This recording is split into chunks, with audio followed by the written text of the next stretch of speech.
Welcome to Hacking Your Leadership. I'm Chris, and welcome to today's guest interview. Our guest interviews are long-form interviews with leaders from around the world. They've each been selected because of their valuable perspective on leadership and work they've accomplished in this space. Today, we're joined by Ron Carucci, managing partner of Navalent, a consulting firm specializing in organizational transformation.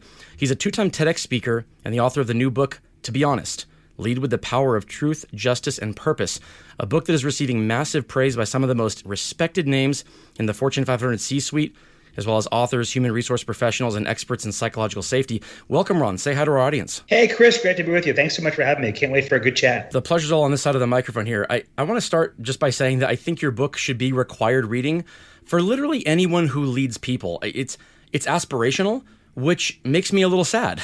And so I want to start by saying, what was the impetus for writing it? You've been doing this research and you've been doing this work for many, many years. Was there a watershed moment or a group of little moments? Like what made you decide this has to be a book now? You know what, Chris? I think it was a bunch of little moments. I wasn't looking to write this book, but we did the research. We took a longitudinal look at 3,200 interviews across 15 years. And I wanted to understand. I mean, we're all tired of the Wells Fargo, Theranos, Yes. We're tired of Volkswagen. We're tired of their stories.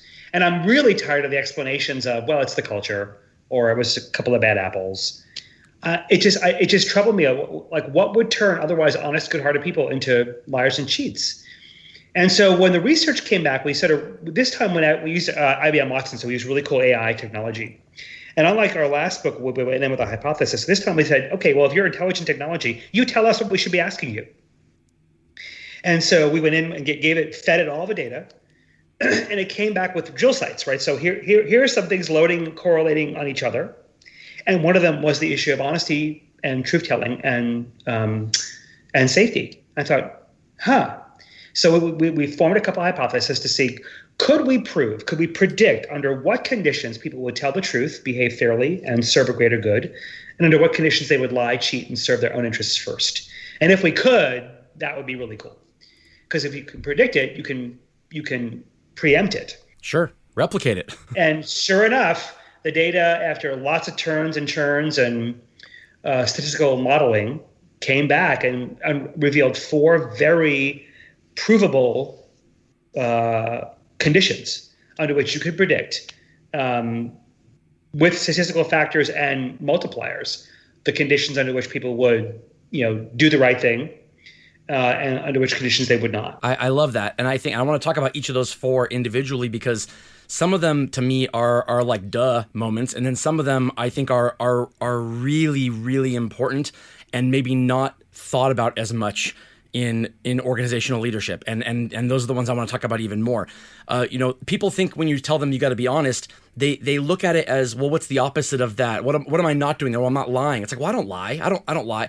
It's deeper than that. It's not just not lying. You're talking about honesty as a, it's almost like an acknowledgement of a transparent world and just kind of knowing that nothing's going to go hidden anyway. So why even try? Well, that you have to wonder why. Some people think that, there's not a camera or social media watching when they do some of the dumb things they do. But you're very wise to say that it's more than just not lying. It turns out that the data, the way it came back was sort of defining honesty in the eyes of people as sort of the combination of truth, justice, and purpose. And when you look at the neuroscience, our brains are actually wired in similar pathways for the same areas, right? So honesty, justice, and meaning all emanate from the same parts of our brain. And so the book defines honesty as all 3 of those things: truth, justice, purpose. You have to say the right thing, do the right thing, and say and do the right thing for the right reason. And that's the bar to which we're going to be held accountable for honesty these days, right? Because our experience, you don't have to look around too far to see how our experience of honesty has gone into a free fall, which means the bar has gone that much higher. People are going to punish leaders by expecting that much more from them just to prove table stakes of honesty. Forget about becoming a paragon of virtue. Just getting to the table and being seen as honest requires all those things now. Yeah, I love how you put it in the context of saying the right thing and the right thing for the right reason.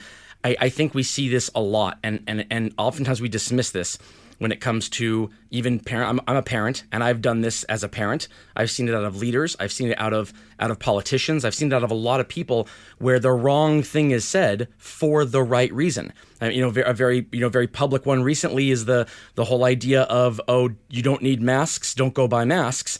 And it was the CDC and the World Health Organization saying, we don't want to see this public run on masks. That means our health professionals don't have access to them.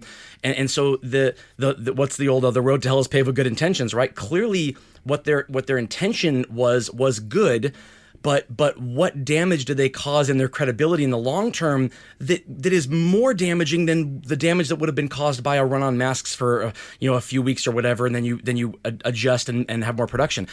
We see that so many places. Why do you think people default to that? Almost like a patronization of who you're talking to. Oh, this person is not capable of living on this level that I'm living on, so I need to kind of treat them like a child. Well, that's exactly the reason I think it is. People just don't think.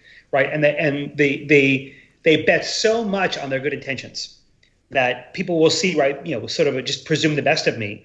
Well, when your actions and words don't match, and you confuse people, or so you get scripted, you get media points, you get talking points, and you become a talking head, rather than looking people in the eye, treating them as human beings, trusting them with hard information, and empowering them to make better choices, right? So when honesty becomes deemed that way, when I know you haven't spun something, when I know what you've told me, even if I can take it if it's hard, I can take it if I don't like it.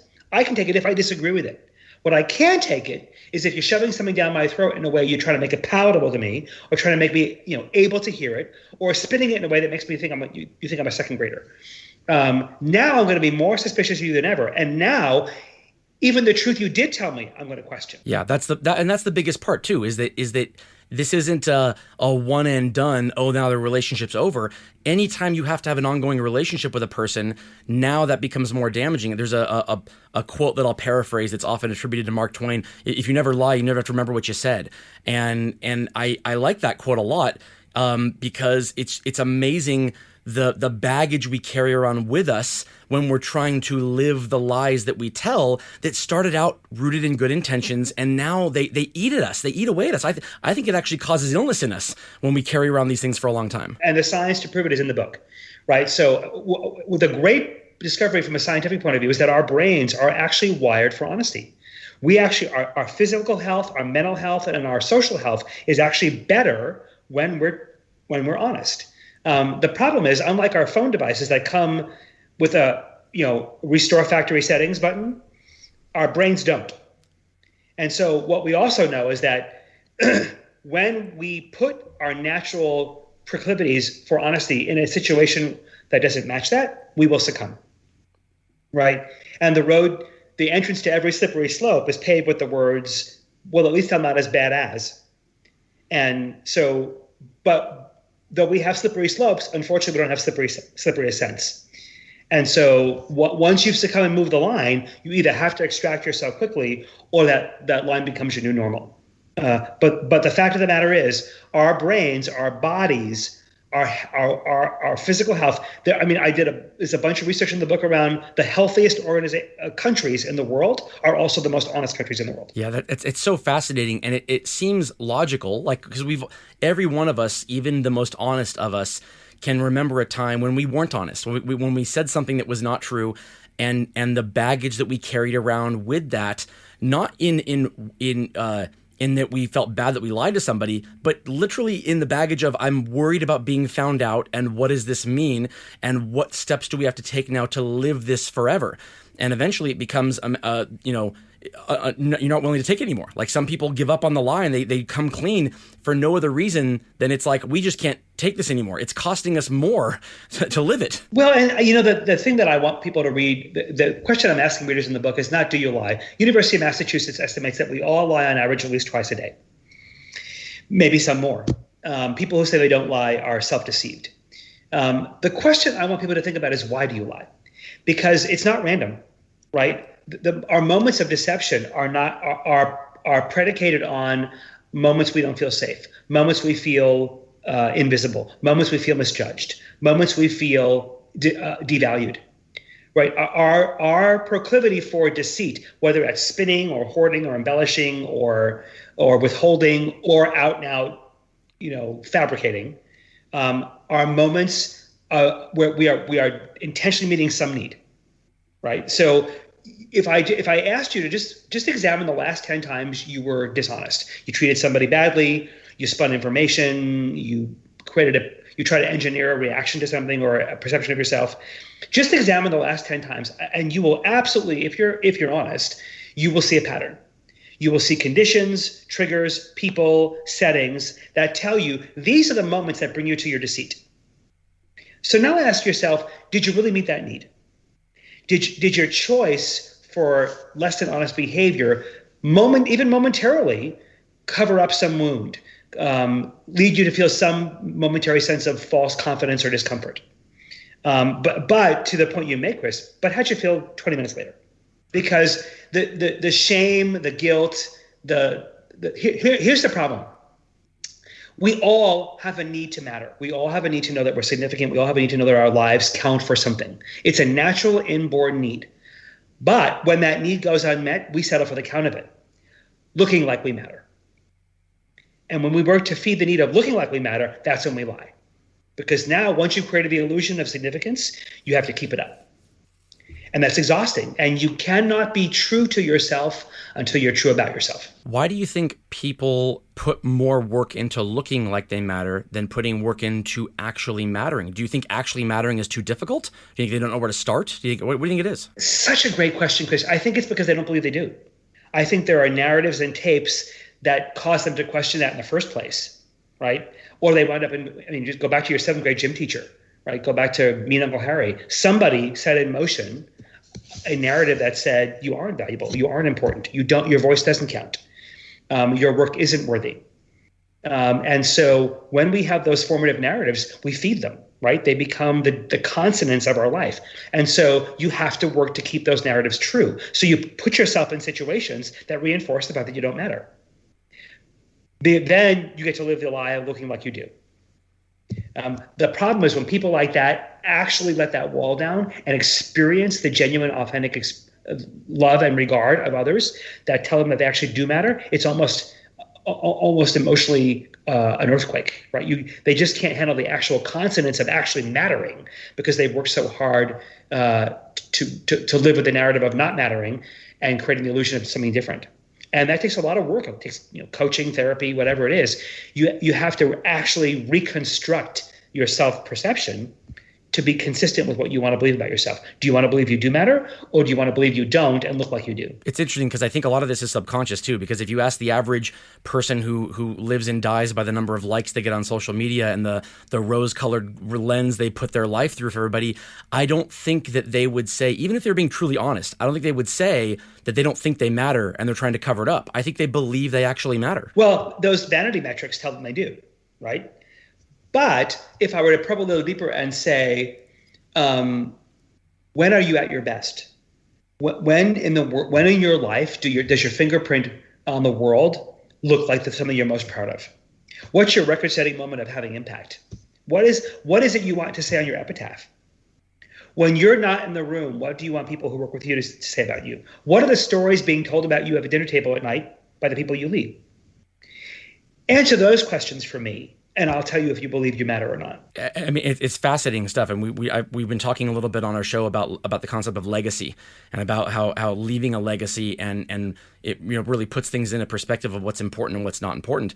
And I think there's a lot of overlap here. There's a little Venn diagram here of legacy when it comes to honesty, because when you experience something, I'll speak for myself. When I experience something that is that makes me face my own mortality, or think about kind of really that forces a reprioritization of what's in my life. Nothing that involves creating a false sense of what I am when I'm not really that, or lying about things. None of that matters at all. It all just goes away. It's all honesty when you're talking about prioritizing what's truly important. Well, and it doesn't the rubber hit the road with that stage 3 diagnosis, or yours or somebody you love, or sorry, we no longer require your services meeting with your boss, or the that phone call in the middle of the night from your teenager, or whatever the existential moment is. Life has a way of completely reprioritizing in a matter of seconds. And that's when you know what your soul's made of. That's when you come to understand, what have I lived for? What has mattered more to me than air? And sometimes we find out it was money, it was ambition, it was achievement, it was self-aggrandizement.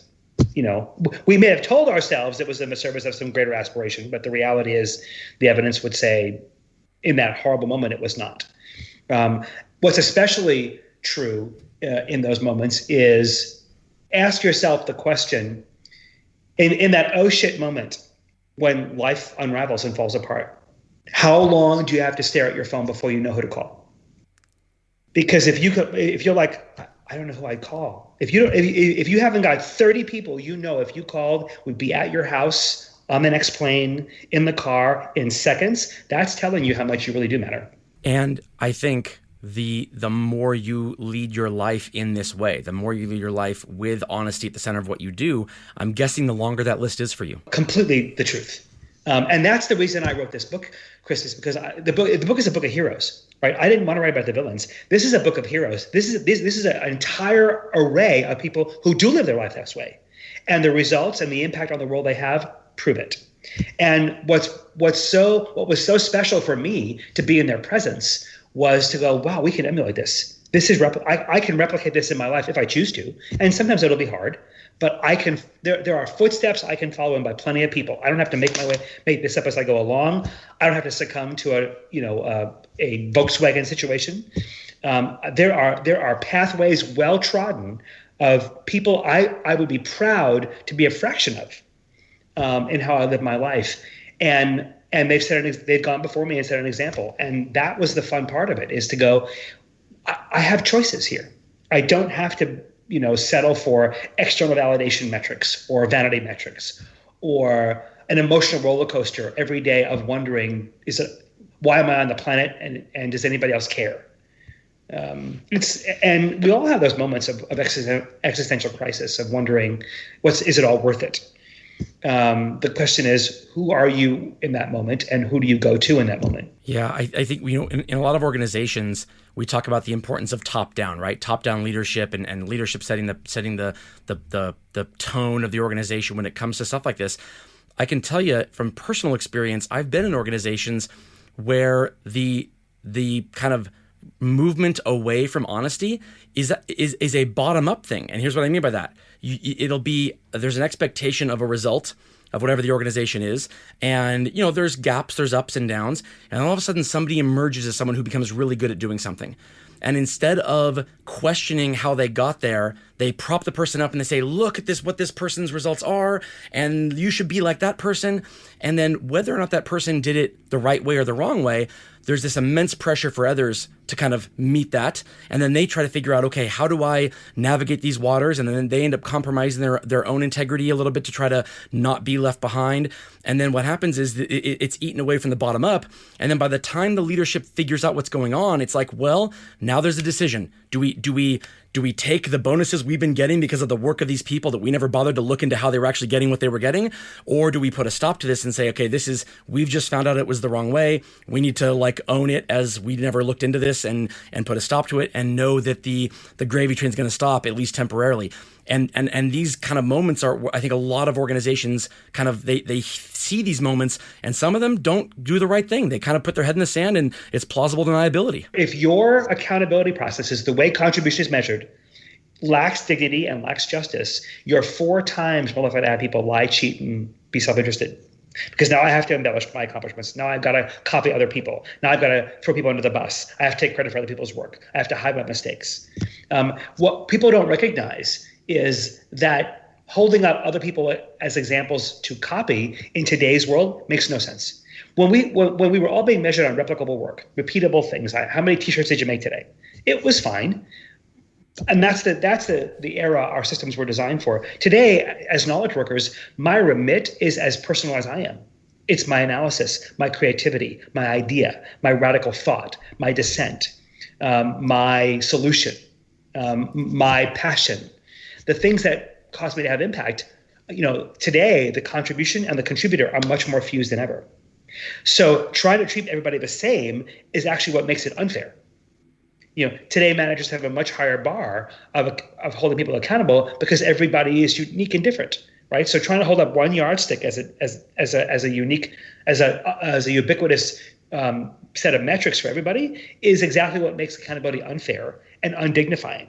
The process that should be the most honoring and dignifying experience in our companies has become the most demeaning and demoralizing, precisely because it treats everybody the same and creates this false rank comparison among people and stack ranks people.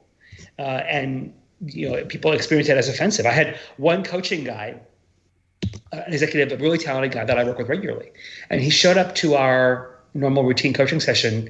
And as soon as he came on screen, I could see it, like his neck was red and like his face was, and I knew he was coming out of his performance review that morning with his executive leader.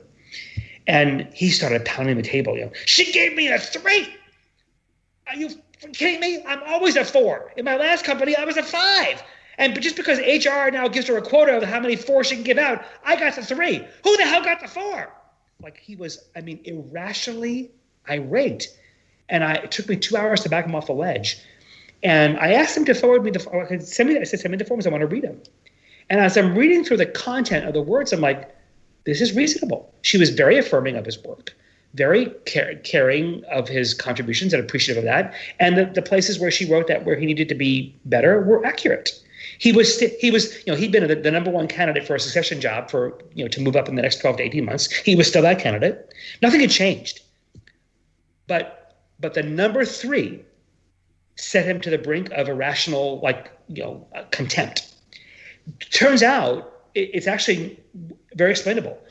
When we are, as humans, when we're categorized, our amygdala's trigger, right? Our flight or fight mechanism is threatened. We literally perceive a categorization as feeling invisible, feeling unsafe, and feeling misjudged. It doesn't matter what the category is. If he'd been a 4, he would have wanted it higher. So even if you're labeled correctly, we do not like being categorized, and our natural response is threat and protection. So our systems are built to put people into boxes that cause them to be their worst, rather than invite them to be their best. So our accountability systems have got to change and adjust if we're ever going to not have the scenario you described, where I hold up some paragon of virtue because I want to clone them, and then I get what I wish. I get a bunch of clones, except I got it through a corrupt means. Everything you're saying makes perfect sense, but I'm struggling to think about what that looks like. How I'm just, especially when you have situations where you have people doing the same job. If every job was different, even slightly, then that's great. But there are a lot of jobs out there where there is redundancy. You have teams of 50 people or 100 people or 10 people where they all are doing 99% of the same work, because that's the work that has to get done. If you want to recognize performance without creating this, feeling amongst people who weren't number 1 or number 2, that, oh my gosh, this is all that matters. How do you continue to, how does a meritocracy continue? Or are you talking about it not being a meritocracy? Let's take a team of engineers all doing coding work. Team of 30 engineers. First of all, don't have a system that ranks people, right? Because you cannot tell me every one of those coders is equally the same. You cannot tell me that each one of their work. So hold them accountable to what you've asked them to commit to, not to compare them to each other.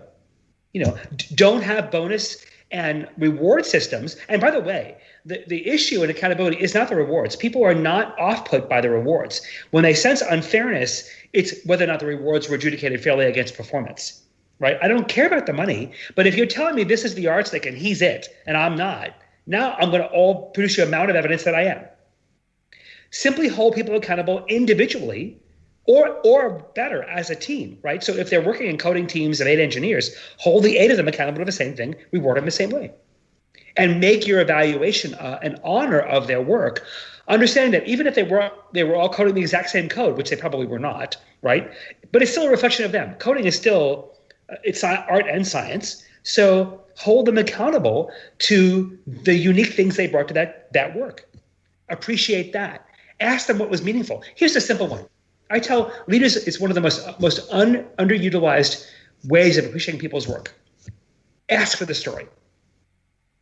Sit down with that engineer and say, wow, I haven't coded in years since I took a supervisory job. I have no idea, but I'll bet that those 100 lines of code where you sweat bullets for it. Tell me how you did it. And just listen to the story. And watch them become animated and vulnerable and intensified and excited and frustrated. And they'll tell you what they learned and tell you what was hard. And they'll tell you what they were excited about, where they were proud, where they struggled, and where they broke through. That 15 minutes of just holding that story is one of the most honoring things you can do. That's better than any form you can fill out. Just honor the stories. And if you ask every one of those coders, you're going to get a different story because they're different people, right? So using the excuse that all the work is the same to treat all the people the same is just bullshit. It's just lazy. But you're just basically being lazy. Now, will you train that way for your performance management system to do that? Sure. Untrain yourself. Because that training was good in 1980, but it's not good now. So work harder at it. If you have to work harder at holding people accountable, at the core of accountability has to be a very intimate and trusting relationship between a leader and a follower. If you're not good at that, get better at it. One of my mentors has always said, and he stands by this to this day, he said, a good performance review can happen on the back of a napkin. He said the format doesn't matter if the relationship is there. And if the relationship's not there, you need the forums, you need all the stuff. Do you ever see anybody come out of the room going, wow, I love my performance appraisal? No, it's insufferable. People lose sleep, they get anxious, they have to take pills, they drink heavily. Why? Why is the moment where my work goes on display, that should be the most exciting, honoring, dignifying, proud moment of the year, why has it become like I'd rather have root canal? And then organizations go through the process every 1 to 5 years of revamping that form to fill in the gaps where the leadership doesn't exist to create those relationships. So they try to say, well, we're not going to expect people to actually have relationships with their people. We're going to give them a form that as long as they adhere to the form, it will create the illusion of the relationship. Worse than that, Chris, it will create the illusion that we've neutralized the variance in their in the treatment. All it does is neutralize the variance in your stupidity, right? So what have many companies done? They got rid of the forums. But now people are rudderless. Right? So we went to monthly check-ins. People still need feedback. People want to be held accountable. They want to be told where they're falling short. They want to know you're on their side to help them get better. They want to know that you're their ally in the process of improving. They want to know that you're on their side and that you'll give them the resources and coaching and mentoring they need to advance. They don't give a shit about what you write down. And the ones I hate the most, Chris, are the ones where the boss says, you fill out the form and I'll sign it. And then I'll give you a few thoughts, and then if you wouldn't mind, drop it off at HR for me. For sure. I like that you characterized laziness in there for a minute. You said that it's that they're lazy. I heard somebody say once that people aren't bad, they're lazy. And I took offense to that for just a moment. I thought, well, he kind of meant it as a kind of a clickbaity phrase, but what he really means is that on a long enough timeline, nobody can maintain whatever these high standards are on their own without being involved in a group that will hold them up to those standards as well. You can't work 5 times harder than everybody else around you for 10 years straight. You can do it. Some people have their breaking point further down the road than others, but eventually your standards will start to slip to meet the standards of whatever the group is. I think that has a lot to do with what you're talking about in terms of the degradation of the honesty of an organization. My decision to use my discretionary energy to reach beyond my limits, or to reach for something that's going to be hard, to take a risk for you, to sacrifice for you, will be directly predicated on, will you be there to support me? Will there be a safety net? Will you cheer me on? Will I get the resources to do it? Will my team celebrate it with me? Can I get help? It's not going to be based on whatever carrot you hold out for me. It's not going to be based on whatever rating I think is waiting for me there. And so if you haven't created the conditions under which you'll get that extra measure of performance, you'll get that extra measure of push, not because you held a line out there, but because you set the conditions under which people want to excel. People want to find their own limits. They want to realize the edges of their potential, and they want you to go with them. And if you create the invitation where people can go with you, you'll go with them, they'll do it. And if you create the conditions under which people believe it's not safe to do that, they'll get hurt, you'll hang them out to dry, or you'll throw them under the bus if things don't go well. Forget it. They're going to do what's safe. Yeah. I want to dig into the 4 factors that you talk about in your book. And I'll kind of list them off real quickly for our listeners here. We have clear identity, accountability, governance, and cross-functional relationships. And I want to talk about how each of these matter individually. But first, I want to give it up to a word from a sponsor. All right, we're here with Ron Carucci, and I just asked him right before the ad break there to talk about the 4 factors in his new book, To Be Honest, clear identity, accountability, governance, and cross-functional relationships. The first one, clear identity, I had a mentor of mine say once a long time ago that the first things that she starts every single career conversation with anybody with is 2 questions. Do you know why this organization exists on the planet, A, and B, are you excited by that?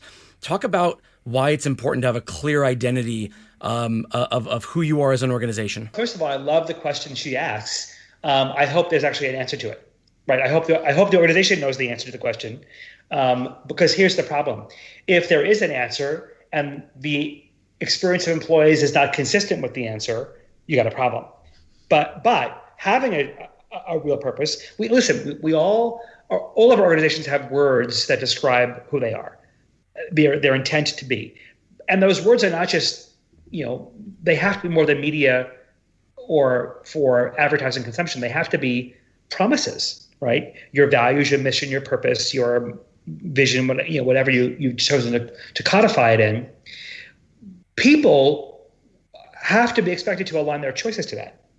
And so what we found is if the employees and your customers' experience of those words is consistent with your actions, you are being who you say you are 3 times more likely to have people tell the truth, behave fairly, and serve a greater good. But if those words exist on a wall, a screensaver, the T-shirts, the mouse pads, whatever you put them on, and they're nothing but a campaign. But what people actually do in lived experience is quite different. What you've now done is institutionalized duplicity. You've now said to your organization, hey, just so you know, around here, we say one thing, but we do another. And so you have permission to do the same thing. And so people, if they hear your values stated, or they hear a speech about your mission, or they hear your newly crafted, beautiful, glitzy purpose statement developed by your marketing department, and all they do is roll their eyes, they're conveying to you, they don't believe you, and they'll go right on being duplicitous. Now you're 3 times more likely to have people lie, cheat, and serve their own interests first. So you'd be better off saying nothing about yourself, having no purpose. And there's actually research in the book that shows people can take that. People can take you saying, we're here to make money, that's it. And you won't have a loss. What they can take is you saying one thing and doing another. Right. So if you declare a purpose statement and don't live it, they'll crucify you for it. You have to believe it yourself too, by the way. Like even the person saying it has to believe it too.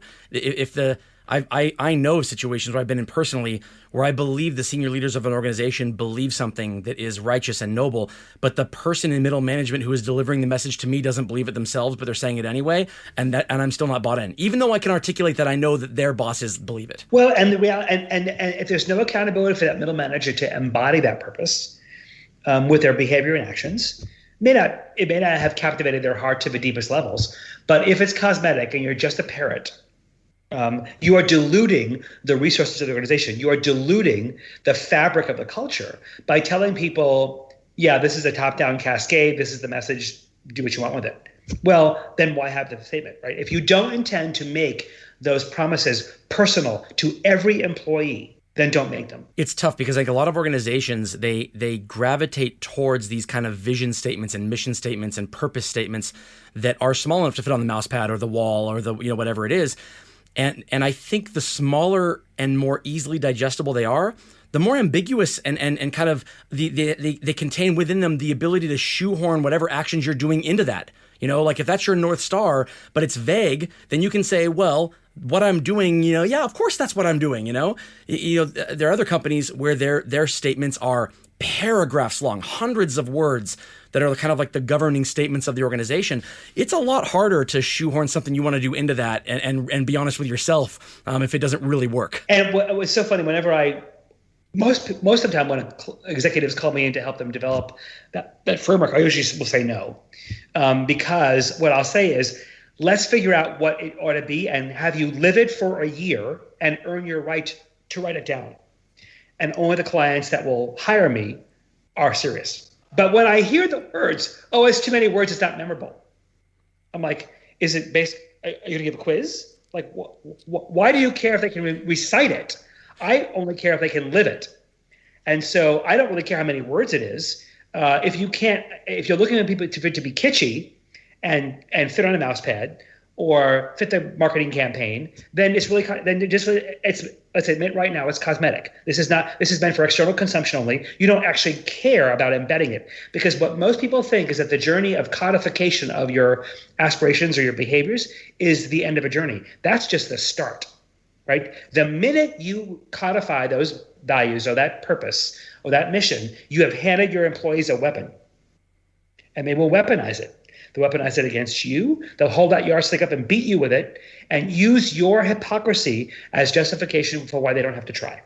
So you'd be better off not developing the statements unless you're serious about putting them in your selection systems, your reward systems, your development systems, your budgeting systems, your governance processes, and making sure it is a personal matter for every employee and there's regular feedback. They get to talk about whether or not they're experiencing those things and tell you when you're falling short.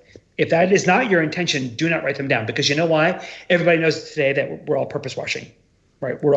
Every brand in the world is trying to, and every marketer in the world is trying to make it look like their brand stands for something more than just the product. Well, I thought all the research is in the book. Consumers see right through it. They will bring their dollars and their loyalty to the brands they believe actually stand for a purpose that they care about, but they will not tolerate it if it's fake, and they'll walk right away from you the minute you fall short. Yeah, I think we all can relate to the moment we make a personal declaration, the New Year's resolution on January 1st, I'm going to lose weight this month or this year. I'm going to read a book every week this year, all those things. And I think those can be very, very effective to make those declarations before we know we can do it, as a way to hold ourselves accountable. Like, we've declared this to our friends and but we can't apply that to something where there is like 30 layers in an organization, because now you're in essence declaring it for a lot of other people who may not have bought into that yet or know that it exists, and the people who have to execute are going to hold you accountable to their actions in the middle too. So I mean, it really only works if it's about you personally, what you're going to do, but not what your whole organization's going to do. One of the many stories I tell in the book in this section is Best Buy. Right, what Aubert's incredible turnaround at Best Buy, what he did was, before writing down their purpose of enriching lives through technology, he went out and listened to thousands of employees in the stores and asked the question, when are we at our best? What does it look like? What is the purpose you are serving in your life? How can we help you do that? Right? And so crafted that purpose from the ground up and brought it out of the hearts and minds of his employees, which is why they live it. Right? Satya Nadella, when he took over being CEO of Microsoft, took his whole team off site. They sat on couches and beanbags, not around a table. And he said to them, we're going to flip the script here. Microsoft works for you. How will Microsoft be a platform for you to live out your purpose in the world? How can we support you and why you're here? What is the fingerprint you want to leave on the world? And how will Microsoft help you do it? And that is how he's embedding purpose down through the entire organization of every Microsoft employee. So if you're willing to embed purpose and invite a sense of joining my story to a bigger story, you can get it. If it's a cosmetic thing you declare and you hope somebody latches onto it, you're just setting the whole organization up to fail, because half of them aren't going to. And now you have no credibility to do a do-over. Later on, you can't go, oh, yeah, you know what? We put the cart before the horse, everybody. We're going to take a step back and do our due diligence this time. You've already lost the trust. No, this time I mean it is not a thing. Absolutely. The next factor here is accountability. I wrote down a note here when I went next to the word accountability here, others, not me. I receive the accountability that I need. The problem is the others on my team do not receive the accountability that they need. And in my consulting practice, I administer an engagement survey. And one of the outlier questions, and it really doesn't matter to the organization, the question that will get a slightly or significantly lower score than others that are related to it is, my coworkers and peers are committed to doing quality work. everybody says they're committed to doing quality work, but oh yeah, no, my coworkers not necessarily. Why do you think it is that accountability is a 4-letter word for ourselves, but not for our peers? Fewer words induce a tighter wince than that word. And so it goes back to everything we talked about before about dignity and justice, right? So if the process by which contributions are talked about is undignifying, and it's a comparatively rivalrous environment where I'm going to downgrade my colleagues because I think I should be the standard, then your culture has said accountability is a dog eat dog, zero-sum game, right? So we're being stack ranked, we're being compared, and so to self-soothe my own sense of purpose or my own sense of significance, I will just throw my colleagues under the bus, right? So Forget about teamwork in that environment. There'll be no collaboration. But we all want to believe that we're paragons of performance, and the only way to make sure we feel that way is to talk about our employees or our colleagues that aren't. Now, here's the thing. If your culture is one where leaders are conflict averse, where a healthy degree of ongoing feedback is not offered, right? And there is a complete, loser on my team who is dragging the team down, isn't held accountable for their poor work, makes the team do double duty to try and keep up with them. We have to cover for their mistakes. And that's going unaddressed. I have to conclude they know about it. They don't care. Ergo, it's on my back that the rest of his team is performing, right? So now you've created this Darwinian environment where I have to make everybody else feel bad for me to feel good. So that's a classic symptom, Chris, of an environment where people there's no feedback. Because if there's a dud on my team, why isn't the entire team saying, hey, dude, pull your weight? Or, hey, just so you know, around here, we don't do that. If people they're all talking about it in the hallway or over the urinal about that person, but if that person's not being told how to get better or where they're falling short, they probably have no clue. And that's an environment rife for a scandal, for a lawsuit, for somebody saying the wrong thing, because you've now made accountability very unjust and very undignified. Yeah, I see two things that kind of that kind of hurt this effort. One, there's a tremendous push for psychological safety in the workplace now, and a lot of leaders, they think that what psychological safety means is that no one should ever feel uncomfortable. And if people have even visibility to the results of their teammates, then the one who's bringing up the rear is going to feel bad that they're bringing up the rear. And my take has always been, well, how about we just hold people accountable who would look at that scorecard or those numbers and then go to that person and say, what the hell are you thinking, idiot? And say, that person can't be on my team anymore because you treated a coworker that way, as opposed to saying, let's hide all the results and then hope people get there. How about we hoist people up who can look at those numbers and go, oh, this thing that my coworker's not good at, I'm really good at. But I'm also looking at the scorecard and they're really good at something that I struggle with. Let me just go work with them and we can both solve each other's problems together. You lose all of that when you remove the ability for people to see what their coworkers are doing. First of all, as if they don't already know. Not seeing the actual data doesn't mean they're not aware. And you're absolutely right. There's a lot of, Amy Edmondson was one of my interviewees for the book, and we talked a lot about many of the misconceptions about psychological safety. Certainly, people, that it's a coddling.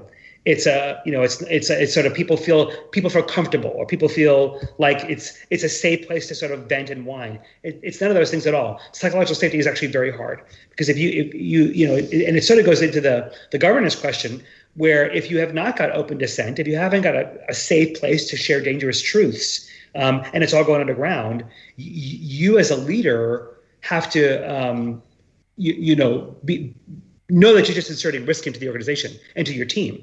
Is a very simple litmus test. You have to ask yourself, if you don't have somebody coming into your office as their boss once or twice a week and saying something that's uncomfortable for you to hear, be very confident your leadership sucks. Yeah, I love that. I want to talk about governance too, because it's so important. There's the movie trope of why they were murdered because they knew the thing, the whistleblower knew the thing and no one wanted to let it out. But in actuality, it happens in much smaller ways all over the workforce.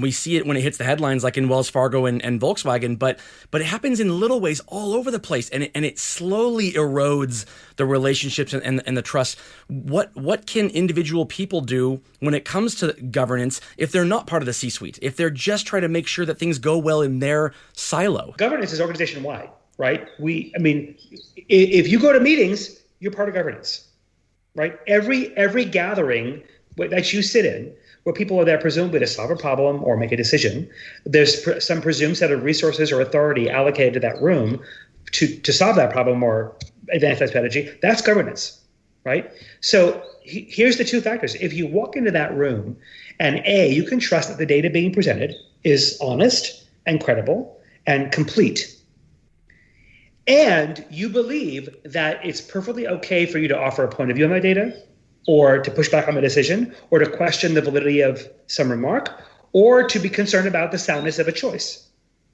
And that's expected of you to improve the quality of the outcome. Your governance is fine. But if you walk into that room and it's orchestrated theater, nothing but performance art, the data's been spun and scrubbed, it's not telling the whole story, you know where the real data is and it's not in the room, and you know the last thing that's expected or wanted of you is for you to raise a concern or a question or to push back on prevailing thinking or to even dissent, then your governance is now corrupted. And so now I have to go to the underground to get real data. I have to sort of back channel any concerns or decide not worth trying and let the thing blow up. Right? When that's the case, you're 3.5 times more likely to have people lie and cheat. Because now I have to cover up my mistakes, I have to point fingers, I have to throw my colleagues under the bus, and I have to then claim later, I didn't see it coming. So it's hard, but it's not complicated. What people are gathering around what tables, for what reasons in your organization, and what is it they believe they're there to do? And if you have people who are saying things like, oh my God, I spend all my time in meetings and I wasted my time. Or they're saying things like, wow, the reason I love going to meetings is so I can catch up on my email. Or, why the 50 people in the room? It's a waste of time. Or it's your quarterly business review, and the person up in front of the room is presenting their forecast for the next quarter, and everybody in the room is thinking this is such bullshit. But the closest thing you get to a statement is, wow, Bill, interesting forecast, which everybody knows what it's code for, but that's the closest you get. Your governance is corrupt. If you have not created the conditions under which people are bringing you the hard news, the interesting news, the creative news, the challenging news, no matter what you say, you can say to your blue in the face, of course I want pushback. Of course I want people dissenting. I want creative ideas. But you've not created the room that can hold it and not given people the skills to do it, then your promises and your declaration of wanting it is empty. I think there are a lot of rooms out there where if it works already, it's almost self-sustaining, because if a person's about to go into the room to give the quarterly business review and they know that the organization has great governance, they're less likely to get up there with something they know is going to get picked apart and be told this is ridiculous. They're going to come in with something that is more honest and transparent and rooted in something real. But there are a lot of places out there where they're already in this rabbit hole. They're in this place where this is the theater that happens, and any efforts by anybody to kind of get out of that is looked at even by peers as, wow, why are we so hard on Bill? Why even, and it's like, well, no, I wasn't trying to be hard on Bill. I was calling to mind. And the people saying, why are you being so hard on Bill? We're thinking the same thing that you said to Bill. They just didn't say it themselves. How can organizations break this cycle? Because once I think they're in a good rhythm, I think it will, it's easier to keep than it is to get. So I had a CEO client that did this really well with his executive team. He started with a couple of practices. First of all, he made round robin feedback a regular part of the team meeting. So every couple of months they do speed dating with each other in quick rounds. And it was hey, Chris, here's something I really appreciate about you. Hey, Chris, here's one thing I love to see you improve. Here's one thing I need from you to be a better teammate. Ding, ding, ding, ding. And so the exchange of hard personal information was a normal practice. Secondly, when they were making a major decision strategically, whoever was going to be presenting on the strategy, he'd assign two other people to say, okay, you bring the dueling fact bases. You bring in the conflicting data, the contradictions to their data set, and let's duke it out in the room. He would also ask, when he'd have a point of view, he'd say, here's my point of view. Where am I out to lunch? Throw darts. And he would literally create dart throwing for ideas, and he'd model it. And the rules were no defensiveness, and people had to get the skill, right? Like, he didn't want to hear people saying to each other, are you a freaking moron? Like, what the hell's wrong with you? Like, you had to do it constructively, and they worked on the skills to do it constructively. He didn't want long windups and pull punches and, well, maybe it's me, just say it. But people had to learn. But it became routine practice, and then they were expected to cascade it. So any leader, if you're sitting around a table, if you host a meeting, you can build into that practice the ability to invite dissent, to bring creative ideas, to make it safe for people to say hard things, to make it safe for people to say hard things to you. You just have to want it. Declaring it isn't the same as wanting it. It's just a cosmetic campaign. You actually have to embody it and model it. Yeah. The last factor here, cross-functional relationships, is probably the most near and dear to my heart, based on the work that I do. The single note that I have written next to that phrase is assuming positive intent. And when I look at the organizations that I consult with, where there are no strong cross-functional relationships, there is a severe lack of assuming positive intent. And that makes sense. People don't know what other people do unless they know what other people do. And if you don't have a relationship, by definition, it's not everybody's job to do everybody's job. You have to have a job, and other people in your organization have their jobs. But if you don't have at least a relationship with them, then you don't assume positive intent. And then when they do something that doesn't make sense to you, you assume negative intent. And it just eats away at the organization from the inside out. And so I want to talk about how does this matter when it comes to being honest? Oh my gosh. So when you fragment the organization, you fragment the truth, right? So here's the thing that was probably the most surprising about this one, Chris. It's the largest factor of all four. Right? When you have cross-functional rivalry, when those seams of the organization are not stitched, and there are either broken relationships, broken trust, as you describe, or I've actually structured rivalry, right? Your group's measured on traffic, my group's measured on conversion, right? We could collaborate really well, or we're going to fight, right? But now you've designed it so we can collaborate, right? If that's the case, you are 6 times more likely to have people lie and cheat and be self-interested, because now it's no longer about a single source of truth. It's about my truth versus your truth, and the only thing I care about is being right and you wrong. So if you want those seams to be cohesive, if you want bridges built across those seams, you have to design them to be that way, right? So, and there isn't any piece of work that your organization does to contribute to its competitive value that's done in one group. There's no single competitive capability you have that isn't a combination of multiple factors, right? So if you're competing on innovation, your customer analytics, your R&D, and your marketing group are the sum total of innovation, right? Maybe a product development group.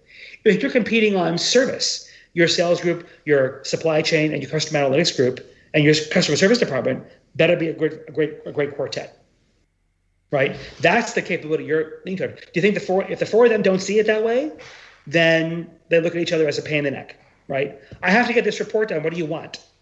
Well, I need the data. Well, you have it next week. I need it today. If those conversations are happening, that's just telling you that you've got silos that are, and the tribalism that comes with silos that are overarching the greater good, right? If people don't understand the bigger story that they're part of, they will default to the story of their own tribe. 100%. My career experience is in a lot of retail organizations, and one of the largest gaps that I've seen is the lack of cross-functional relationship between home office employees and field employees when in retail organizations. It's just almost it's terrible. It's the worst. Even in companies who do it well, it's not very good. And I remember having this thing when I was a store manager. I remember having this kind of thing that went around with store managers that if a memo went out to the home office people that said all hundreds of stores were closing permanently, the response would be, "Thank God, now we get some work done," and it was very easy to laugh about that. And then when I transitioned into a role in the home office, I remember being in rooms with people who were, kind of pulling their hair out at, why can't these people just execute the thing that we put out? Why can't they? And it's like, and I remember being in situations where we were expected to kind of steer this massive ship because somebody said this is the new thing. It's like, well, just saying this is the new thing. There's no if you build it they will come. This takes time. You're talking about thousands of people. This isn't a knee jerk reaction here. And even if where it is, it's not well done. To be done well, it's done methodically. This is like kind of like the root of everything that I've put effort in my career. Basically, is trying to strengthen the cross-functional relationship between retail employees and home office employees.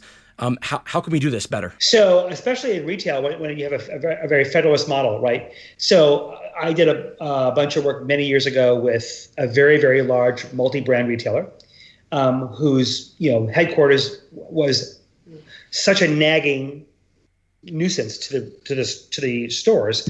We redesigned it so it was only value-added activities. Right. So you have to understand what is the value of that centralized set of capabilities versus the regions versus the stores. And if you have not designed your organization for your headquarters to be a value-adding machine, then and all they do is ask for reports, ask for data. And your headquarters shouldn't be asking for anything, period. Whether it's a retail environment or a multi-channel environment or a distributed network of services, they shouldn't be asking for anything. They should be there to serve, right? If the people out there in the field are the people touching your customers, driving your revenue, representing your brands, delivering your services, then that's who they should serve. So if you have it backwards, and you're calling everybody to ask for reports, you're doing secret inspections, you're barraging them with training programs. One of the things Hubert Joly first did when Best Buy, right? He gets out, he's visiting hundreds of stores, and he hears, Hubert, I have 50 KPIs. I can't do it. All they do is ask me for stuff. That was done. That was stripped out in a month, right? He flipped the script so that the stores where the magic happened, and he uses the word magic, was what this was about. So if your epicenter, if your center of gravity is the ivory tower, just take a match to it now. Whether it's retail food, I've seen it in that environment as well, retail apparel, retail anything, or it's a distributed network of services, or it's a distributed network of franchises. Your center hub primary focus should be to serve. You should need to be much more concerned about the horizontal relationships across groups. Retail, merchandising, and product. Right? It's the classic trench warfare, especially in apparel. It's like marketing and sales. You need to make sure that's working. If you're so focused on the vertical relationships between headquarters, regions, districts, and individual outlets, and you have that screwed up, forget about product design, logistics, buyers, and marketing. You'll never get that right. Yeah. Ron, thank you so much for your time today. We really appreciate it. Give our audience an ask. Is there a link we can include in the podcast description of the best place to go buy the book? Is there a place they can reach out to you if they want to know more or connect with you? Love to keep in touch with your folks. So first of all, go Amazon. You can find the book there. If you want to know more about the book itself, we have a whole TV series. We did a whole news magazine show called Moments of Truth, where you get to meet backstage the heroes that I talk to in great, incredible interviews with them at tobehonest.net. You can find all the episodes there and all the videos there. Come visit us at navalent.com if you want to find our ebooks and our articles and our videos. We've got incredible content if you want to become a better leader or a better team. And please follow me on LinkedIn. And please, if you buy the book, please leave an Amazon review. I don't even care if it's a bad one, but Amazon reviews are a big help at this point in the book's launch. So thanks for that. Awesome. Thank you so much for your time. We'll leave links to both the Amazon, to the book, to Navalent, and also to the series with the leaders that you spoke to for the book. Again, thank you so much for your time. I know our audience got a lot out of it, and I hope our relationship can continue. We can talk again in the future. Chris, a pleasure. Thanks so much for having me.